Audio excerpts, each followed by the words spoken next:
Dear student, good morning to all of you. Today I welcome you again to the our chemistry lecture. And today we have lecture number 4 from atomic structure. So you know very well we have been doing this chapter from a bit long. I must say 7 to 8 days. In first lecture, what we have done? We have done all the history of the atom, how it was discovered, proton, electron, neutron. That was the secondary part. And after that, in second lecture, we talked about cathode rays, anode rays, their discovery, and that is discharge tube experiment. And in the third lecture, if you remember, we talked about various atomic models. And in those atomic models, the first one we discussed was Thomson atomic model, it was plum and pudding model, or it was watermelon model. The second model we discussed was Rutherford model, and after that we also studied Rutherford gold foil experiment. And as I told you, I will be bilingual so that all of you can understand the lecture. तो मैं हिंदी में भी आपको करवाऊंगा खासकर, ताकि आपकी पूरी क्लास को समझ आ सके.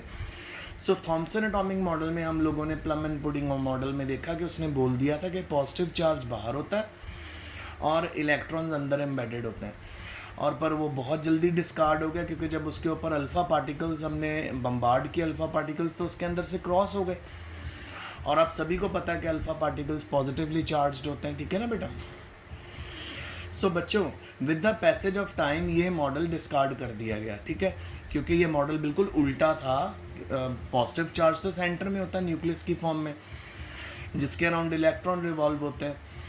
पर ये उल्टा कह रहा था थॉमसन वगैरह था, नहीं, पॉजिटिव चार्ज बाहर होता है, इलेक्ट्रॉन बीच में होते हैं. सो इसको रदरफोर्ड ने फ्लॉप कर दिया. और उसके बाद रदरफोर्ड मॉडल ऑफ एटम आया, उसके अकॉर्डिंगली सेंटर में न्यूक्लियस होता है. और उसने डिस्कवरी ऑफ न्यूक्लियस कैसे की? उसने गोल्ड फॉयल एक्सपेरिमेंट लिया.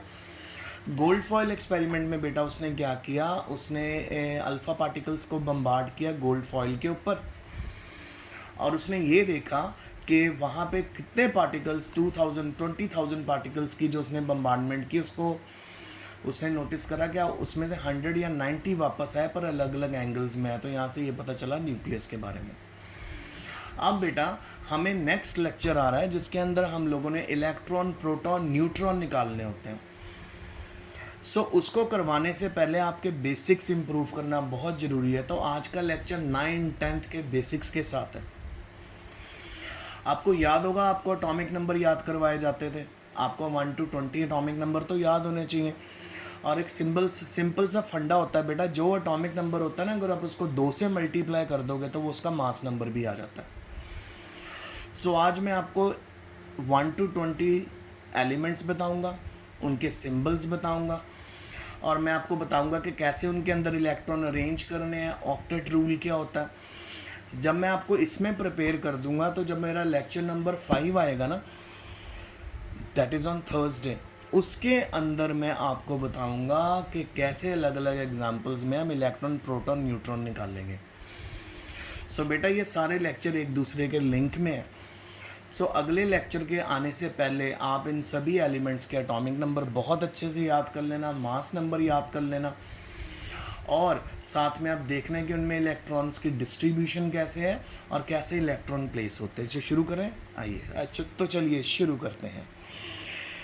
सो बेटा सबसे पहले तो मैं आपको बताना चाहूँगा कि अगर हम अरेंज करें तो सबसे पहले हमारे पास अगर x हमारा एलिमेंट है,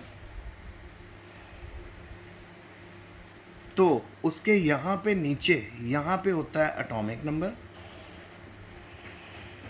और बेटा उसके टॉप लेफ्ट में हम लिखते हैं उसका मास नंबर. टॉप लेफ्ट में एटॉमिक मास नंबर और बॉटम लेफ्ट में एटॉमिक नंबर. पहले तो आप इस बात को याद रखिए. एटॉमिक नंबर को रिप्रेजेंट करते हैं Z से, और मास नंबर को रिप्रेजेंट करते हैं A से. इसको भी नहीं आपने भूलना. मास नंबर को रिप्रेजेंट करते हैं A से, एटॉमिक नंबर को रिप्रेजेंट करते हैं Z से. अब जरा हम एलिमेंट्स को अरेंज करें तो सबसे पहले आपने याद करना हाइड्रोजन, फिर उसके बाद आएगा हीलियम, फिर lithium, hydrogen, helium, lithium, beryllium, boron, carbon, nitrogen, oxygen, fluorine, neon. फिर उसके बाद आएगा हमारा sodium, magnesium, aluminium, silicon, phosphorus, sulphur, chlorine and argon. फिर अगर हम आगे जाएं तो हमारे पास आ जाएगा पोटाशियम और कैल्शियम, ठीक है, पोटाशियम एंड कैल्शियम। अब इनके नंबर सेट करें। सो ये है एटॉमिक नंबर 1, ये है atomic number 2, 3, 4, 5, 6, 7, 8, 9 and 10, 11, 12, 13, 14, 15, 16, 17, 18, 19 and 20। Don't worry, ये शीट पूरी एज इट इज़ मैं आपको पिक्चर भेजने वाला हूँ। सो इनको इसी ऑर्डर में याद कर लेना ताकि आपको मुश्किल ना आए। और इनके सिंबल भी आप ज़रा नोटिस करो, सिंबल का सेटअप भी देखिए आप। सिंबल में हमेशा कैपिटल लेटर से सिंबल को रिप्रेजेंट करते हैं, ओके। सिंबल 2 लेटर से मिलके भी बन सकता है, जिसमें पहली लेटर कैपिटल रखनी, दूसरी लेटर छोटी रखनी। जहाँ पे 2-2 लेटर हम देखो वही चीज़ फॉलो हो रही है। यहाँ पे 2 लेटर हैं तो पहली लेटर कैपिटल, दूसरी छोटी। लिथियम में पहली लेटर कैपिटल, दूसरी छोटी। बेरिलियम में पहली लेटर कैपिटल, दूसरी छोटी। Boron, carbon, nitrogen, oxygen, fluorine में सभी सिंगल लेटर हैं कैपिटल। तो पहली लेटर हमेशा कैपिटल, नियॉन में दूसरी छोटी। तो इन सबका बेटा अगर आप चाहो तो ना, और अगर आप चाहें आपको ये आप पीरियोडिक टेबल में भी इसको इजीली देख सकते हैं। सो आपके पास अगर हम बात करें वो है क्या कहते हैं जिसको, अगर तो आप नेट तो आप सबके पास अवेलेबल है, तो आप पीरियोडिक टेबल भी गूगल पे खोल के देख सकते हो। सो इनको एज इट इज़ याद करना। Hydrogen, helium, lithium, beryllium, boron, carbon, nitrogen, oxygen, fluorine, neon, sodium, magnesium, aluminium, silicon, phosphorus, sulphur, chlorine, argon, potassium, calcium, ऐसे आपको याद करना, ठीक है। अब यहाँ पे जरा चेक करो, ऑक्टेट रूल सीख लेते हैं। ऑक्टेट रूल बहुत इजी है। आपको पता है कि सेंटर में न्यूक्लियस होता है, उसके अराउंड शेल्स होते हैं। तो आइए उन शेल्स का नाम देख लेते हैं पहले। के, एल, एम और एन। के में हमेशा 2 इलेक्ट्रॉन आते हैं, एल में 8 आते हैं, एम में 8 आते हैं, एन में 18। तो इस रूल को अपने गोल्डन रूल समझना है, इसको गोल्डन रूल। तो जितने भी बेटा इसके अंदर आपके इलेक्ट्रॉन आते हैं ना, उनको एज इट इज़ आपने याद करना है। 2, 8, 8, 18, ये गोल्डन रूल है, ठीक है। और इसके बेस के ऊपर ही हम किसी की भी वैलेंसी निकाल सकते हैं। जैसे फॉर एग्जांपल हम कोई भी पिक कर लें, अगर मैं हाइड्रोजन से शुरू करूं, सो हाइड्रोजन का सबसे पहले न्यूक्लियस बना दो सेंटर में, तो ऑब्वियसली इसके पास एक ही शेल होगी बेटा, जिसको हम के शेल बोलते हैं। और के शेल में आपको पता है 1 इलेक्ट्रॉन होगा। जितना एटॉमिक नंबर होता है ना बेटा, उतने इलेक्ट्रॉन होते हैं। तो इसको ये भी लिख लें, atomic number is equal to number of electrons which is further equal to number of protons। तो जितना एटॉमिक नंबर होता है उतने इलेक्ट्रॉन होते हैं, उतने ही प्रोटॉन होते हैं। सो हाइड्रोजन का एटॉमिक नंबर 1, तो उसमें इलेक्ट्रॉन कितने हुए? 1 इलेक्ट्रॉन। हीलियम का एटॉमिक नंबर 2, तो उसमें इलेक्ट्रॉन कितने हुए? 2 इलेक्ट्रॉन हुए। सो एक और टर्म आपको सिखाना चाहूँगा, वैलेंसी। वैलेंसी क्या होता है बेटा? किसी भी एटम की आउटर मोस्ट शेल में कितने इलेक्ट्रॉन हैं, जितने उसके इलेक्ट्रॉन होते हैं वो उसकी वैलेंसी बन जाती है। It is the number of electrons present in an outer most shell of an atom. किसी भी एटम की बाहरी शेल में कितने इलेक्ट्रॉन है वो उसकी वैलेंसी बन जाते हैं। सो आप नोटिस करो, हाइड्रोजन के पास सिर्फ 1 इलेक्ट्रॉन है और एक ही शेल है, तो यहाँ पे हाइड्रोजन की वैलेंसी क्या हो जाएगी? 1। अब हीलियम का अगर मैं एटम बनाऊँ, सेंटर में न्यूक्लियस, इसके पास भी एक ही शेल होगी पर इसमें इलेक्ट्रॉन कितने, 2। सो कितने इलेक्ट्रॉन आएंगे, 2। और वैलेंसी यहाँ पे क्या हो जाएगी, वैलेंसी यहाँ पे 2 हो जाएगी, पर आपने 2 नहीं लिखना, आपने 0 लिखना है बेटा। क्योंकि जहाँ जहाँ पे इस अपने गोल्ड नंबर के अकॉर्डिंग, यानी गोल्डन रूल के अकॉर्डिंगली, जिस जिस शेल के आउटर मोस्ट इलेक्ट्रॉन जैसे ही कंप्लीट होंगे उसको हम 0 बोलना शुरू कर देंगे। सो हीलियम में के शेल में कितने इलेक्ट्रॉन आ रहे हैं, 2। पहली शेल के ही है ना, उसके बाद एल, उसके बाद एम, उसके बाद एन। तो के शेल में 2 इलेक्ट्रॉन आते हैं और 2 ही इसके अंदर इलेक्ट्रॉन है, तो यहाँ पे वैलेंसी हो जाएगी 0। इसी तरह हम आगे चलें।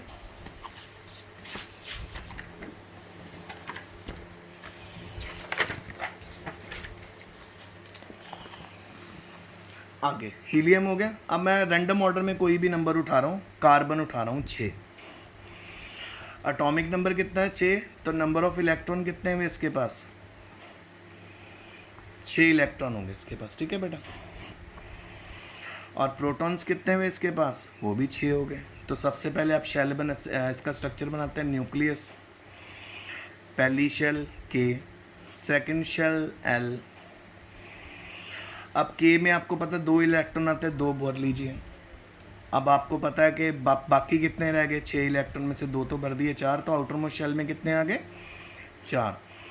सो यहाँ पे आप लगा दीजिए अपना के, एल, एम और एन। सो यहाँ पे आप अपना वो ऑक्टेट रूल लगा दीजिए। के में 2 हो गए और एल में कितने आ रहे हैं, 4। तो आउटर मोस्ट शेल में कितने इलेक्ट्रॉन है, 4। तो यहाँ पे वैलेंसी कितनी आ गई, 4। ऐसे अब मैं आपको आगे लेके जा रहा हूँ 14 नंबर पे। तो 14 नंबर पे हमारा आ जाता है सिलिकॉन। तो इलेक्ट्रॉन यहाँ पे कितने होंगे, 14। अब यहाँ पे आप सबसे पहले पहली शेल बनाइए, न्यूक्लियस है, पहली शेल के, एल और एम, ठीक है। तो सबसे पहले हम के एल एम भर लेते हैं यहाँ पे,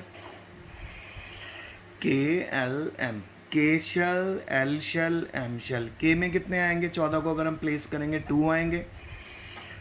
एल में कितने आएंगे, 8, टोटल 10 हो गए। कितने बच गए, 4। तो एम में कितने आएंगे, 4। तो वैलेंसी इसकी कितनी हो जाएगी, 4। सो आप नोटिस करें, प्लेस करें, 1, 2 हो गए, फिर 1, 2, 3, 4, 5, 6, 7, 8 हो गए। एंड आउटर मोस्ट शेल में कितने हो गए, 2, 3, 4। सो यहाँ पे वैलेंसी कितनी आ गई, 4। मतलब जितने भी इलेक्ट्रॉन आउटर मोस्ट शेल में होते हैं वो उसकी वैलेंसी होती है। अब मैं आपके साथ लास्ट एग्जांपल आपके साथ बात करता हूँ और वो मेरी एग्जांपल है आर्गन की। Atomic number 18। तो इलेक्ट्रॉन कितने हो गए इसके अंदर, इलेक्ट्रॉन भी 18 हो गए बेटा। सो 18 को हम के एल एम शेल में प्लेस करें, के एल एम। पहली शेल में 2 आएंगे, नेक्स्ट शेल में आएंगे 8 और आउटर मोस्ट शेल में 8। अब आप नोट कर रहे हो, अगर आपको याद हो के एल एम में अगर हम देखें magic number, K L M magic number क्या था, 2, 8, 8, 18। सो यानी एम शेल पूरी फुली फिल्ड हो गई यहाँ पे। सो जहाँ पे भी आपकी outer most shell fully filled हो जाती है वहाँ पे वैलेंसी हो जाती है 0। तो यहाँ पे वैलेंसी कितनी हो जाएगी, 0। आइए इसका एटम बना के देखते हैं।